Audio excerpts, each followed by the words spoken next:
Failure को बहुत negatively देखते थे, but so important to fail. It is very important and मतलब मुझे लगता है कि हाँ, अगर मैंने कोई भी एआई मॉडल बनाई है आज तक, मैंने मल्टीपल एआई मॉडल्स बनाए, बहुत सारे इंटरेस्टिंग रिसर्चेस किए, पेटेंट्स फाइल किए, and every time I think the same experiment I did for 10,000 times.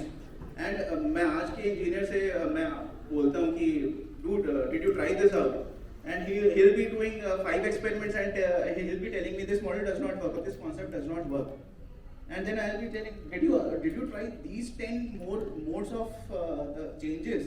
No, because they fear that it will fail. You have to experience the failure, you have to learn from your mistakes, and then only you'll get a position where you know what is right.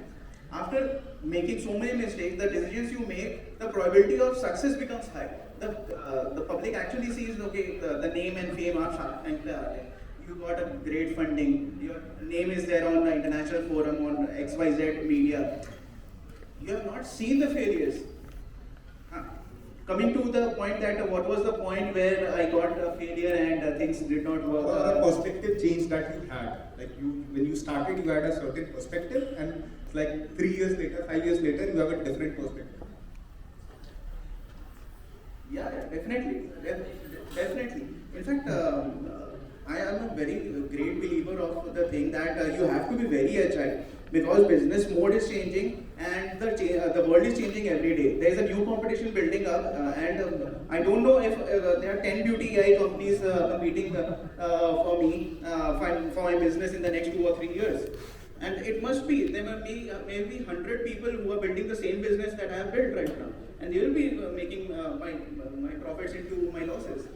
So it is going to come up. So you have to be very agile, see the market from a different perspective, how things are changing and all. So coming to the point that I am an R&D guy, and when I am spending my time into R&D, there are instances where we try to build some model or some algorithm or some kind of a product which was a market fit when we started encapsulating things at that point. But when we got to the point that the product was ready, and we got to know that someone has come up with a better plan and they have executed it in a better way.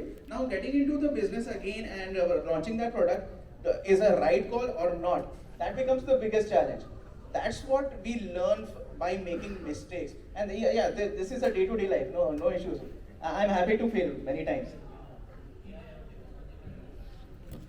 In technology business, you always have to plan B, because the way things are micro changing, it's like, like let's say the competition between the Happiest Mind or the Sign Technologies. They both were fighting about this microchips of the